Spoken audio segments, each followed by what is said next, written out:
사도신경으로 신앙 고백하겠습니다. 전능하사 천지를 만드신 하나님 아버지를 내가 믿사오며 그 외아들 우리 주 예수 그리스도를 믿사오니 이는 성령을 잉태하사 동정녀 마리아에게 나시고 본디오 빌라도에게 고난을 받으사 십자가에 못 박혀 죽으시고 장사한 지 사흘 만에 죽은 자 가운데서 다시 살아나시며 하늘에 오르사 전능하신 하나님 우편에 앉아 계시다가 저리로서 산 자와 죽은 자를 심판하러 오시리라. 성령을 믿사오며 거룩한 공예와 성도가 서로 교통하는 것과 죄를 사하여 주시는 것과 몸을 다시 사는 것과 영원히 사는 것을 믿사옵나이다. 아멘.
영광 중에 찬송 받으실 하나님 아버지 감사합니다. 언제나 은혜 가운데 우리를 지켜주시고 오늘 거룩하고 복된 주일을 허락해 주셨지만 코로나19 바이러스로 인해 하나님 전에서 또 예배드리지 못하지만 그럼에도 불구하고 전도사님을 통해 영상으로 예배를 드릴 수 있도록 은혜 주심을 감사합니다. 하나님 아버지, 코로나19라는 질병으로 인해 우리 학생들과 얼굴도 제대로 보지 못하고 지나온 시간이 벌써 12월 중반을 넘어 다음 주간에는 인류를 죄에서 구하시려 이 땅에 오신 예수님의 성탄절을 앞두고 있습니다. 질병으로 인해 지치고 힘든 시간을 보내고 있지만 더욱 안타까운 것은 이로 인해 예수님의 성탄 예배도 함께 못 드리게 될까봐 조마조마합니다. 하나님 아버지, 우리는 아직도 미련하고 아둔하여 하나님의 뜻을 이해할 수 없지만 그럼에도 불구하고 우리 모든 사람들을 돌아보시사 코로나19를 속히 종식시켜 주시어서 우리 모든 사람들에게 하나님 앞에 다시금 회개할 수 있도록 은혜를 허락하여 주시옵소서. 이 시간 우리 사랑하는 학생들이 비록 영상으로 예배를 드리지만 온전히 온 맘 다해 정석권 예배 드릴 수 있도록 은혜 허락하여 주시옵소서. 우리 모두가 주님 전에서 다시 만날 때까지 건강함으로 붙들어 주시옵고 전도사님을 통해 들려주시는 말씀을 들을 때 은혜 가운데 새 힘을 얻게 하여 주시옵소서. 감사드리옵고 거룩하신 예수님의 이름으로 기도드리옵나이다. 아멘. 오늘 읽으실 하나님의 말씀은 이사야 9장 6절 말씀입니다. 이사야 9장 6절 말씀 우리 한 목소리를 읽도록 하겠습니다. 시작.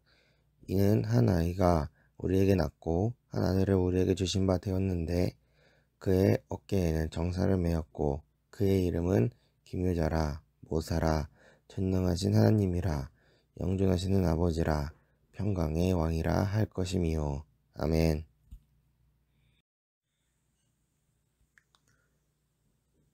영화관에 가면 영화가 시작되기 전에 나오는 게 있습니다. 바로 다른 영화의 예고편들입니다. 예고편에는 곧 개봉할 영화의 주요 장면들의 멋진 배경음악과 함께 나옵니다. 예고편을 보면 그 영화의 내용을 대충 짐작할 수 있는 것입니다. 성경의 주인공은 예수님이십니다. 구약은 예수님이 오시기 전 오실 예수님에 대해 기록한 책이고 신약은 이미 오신 예수님에 대해 기록한 책입니다. 오늘 본문에서 이사야 선지자는 앞으로 오실 예수님이 어떤 모습일지 우리에게 예가 오고 있습니다. 이사야는 오실 예수님을 평강의 왕이라고 표현하였습니다. 앞으로 이 땅에 오실 예수님은 우리에게 평강을 주시는 분이라는 의미입니다. 그런데 조금 이상합니다. 예수님이 이 땅에 오실 때 천사가 마리아라는 여자를 찾아가 이렇게 말합니다. 마리아야, 네가 임신할 거야.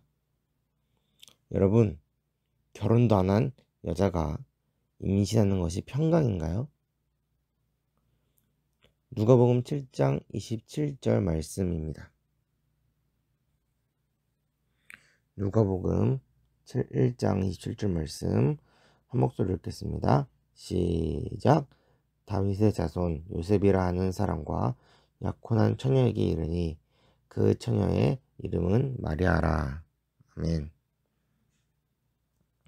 마리아는 어떤 상황이었나요? 마리아는 요셉과 약혼한 상태였습니다. 본문은 마리아가 처녀였다고 강조합니다. 이 말은 마리아가 단순히 결혼하지 않은 여자였다는 의미가 아니라 남자와 관계를 한 번도 맺지 않은 여자였다는 것을 의미합니다. 처녀가 의인신을 하다니, 이게 바로 평강의 소식인가요?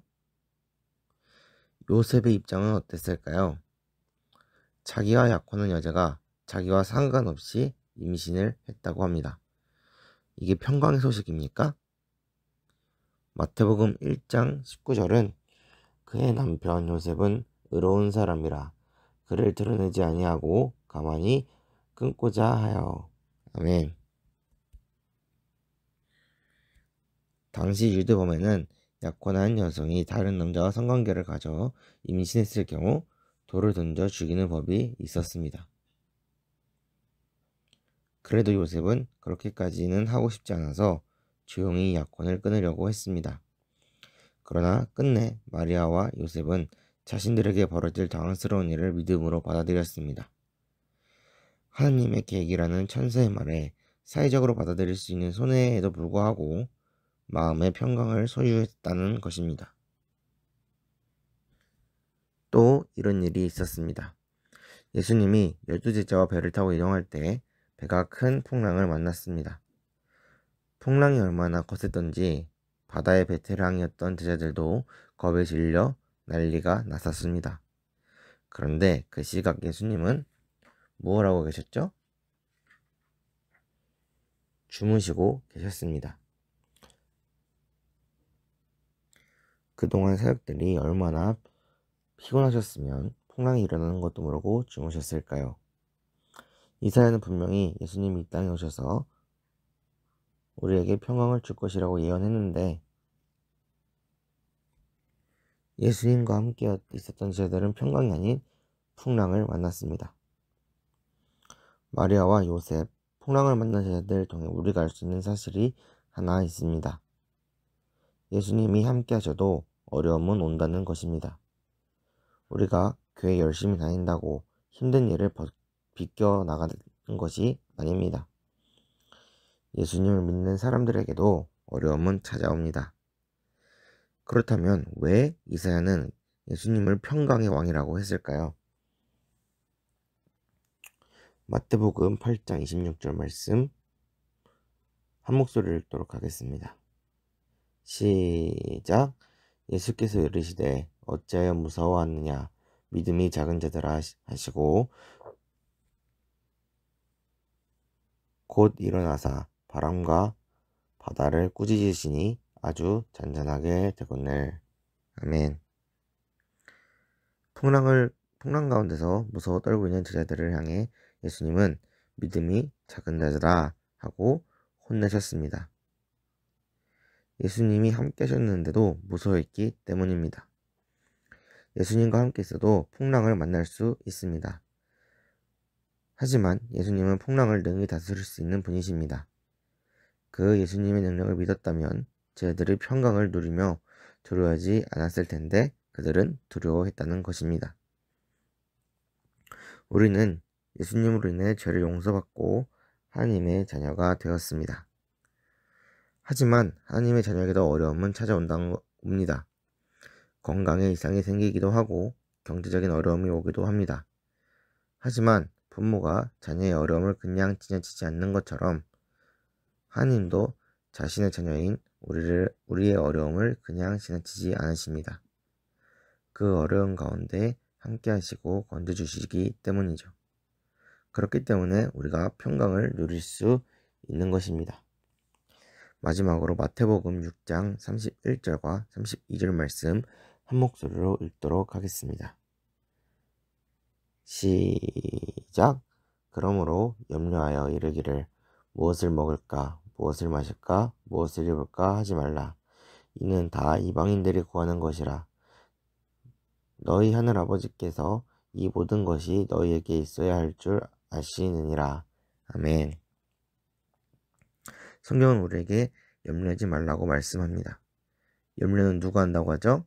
이방인이 하는 것입니다. 이방인은 하나님을 아버지로 부를 수 없는 하나님의 자녀가 아닌 사람들을 말합니다. 하나님의 자녀가 아닌 사람들은 고난이 왔을 때 두려워할 수밖에 없습니다.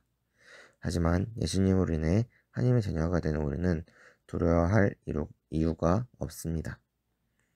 우리의 아버지이신 하나님은 우리의 모든 어려움을 해결할 수 있는 능력을 가지고 계신 분이기 때문입니다.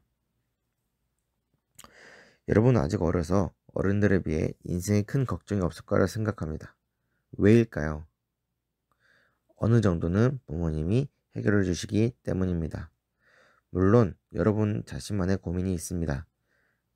그러나 지금처럼 어렵지 않게 먹고 자고 살아갈 수 있는 이유는 부모님이 큰 일들을 해결해 주시기 때문입니다. 마찬가지로 우리가 평강을 누릴 수 있는 이유는 어려움이 없기 때문이 아닙니다. 예수님을 통해 우리가 하나님의 자녀가 되었기에 우리의 아버지이신 하나님이 어떤 어려운 가운데에서도 우리를 지켜주실 것을 알기 때문입니다.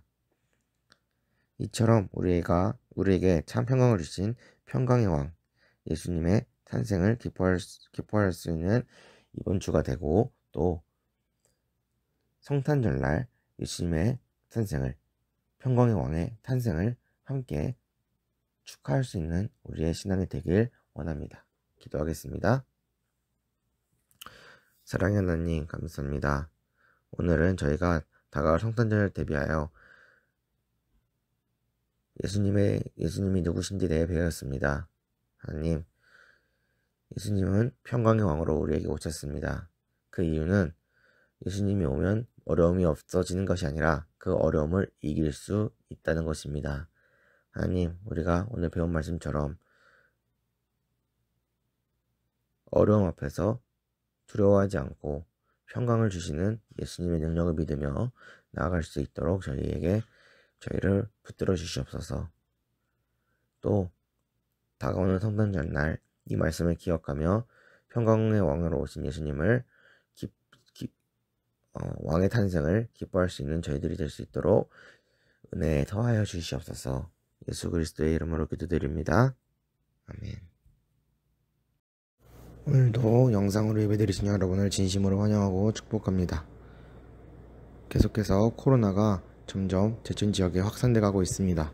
여러분들 안전 유의하셔서 항상 손소독 깨끗이 하시고 마스크 꼭 착용하시고 코로나 걸리지 않도록 잘 주의하시길 바랍니다. 또 계속 사정이 코로나 때문에 당분간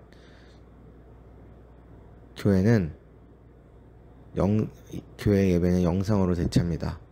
여러분들 집에서 드린다고 편안하게 드리지 말고 그래도 정결된 마음으로 더욱더 하나님을 찾는 믿음으로 함께 경건한 예배 드리시길 바랍니다.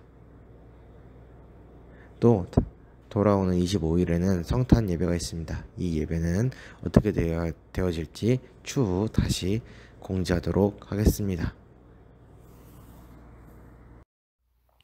주기도문으로 모두 예배 순서를 마치도록 하겠습니다. 하늘에 계신 우리 아버지여, 이름이 거룩히 여김을 받으시오며 나라에 임하옵시오며 뜻이 하늘에서 이루어진 것 같이 땅에서도 이루어지리다. 오늘날 우리에게 일용할 양식을 주옵시고 우리가 우리에게 죄를 사하여 준 것 같이 우리의 죄를 사하여 주시옵고 우리를 시험에 들게 하지 마시옵고 다만 악에서 구하옵소서. 대개 나라와 권세와 영광이 아버지께 영원히 있사옵나이다. 아멘.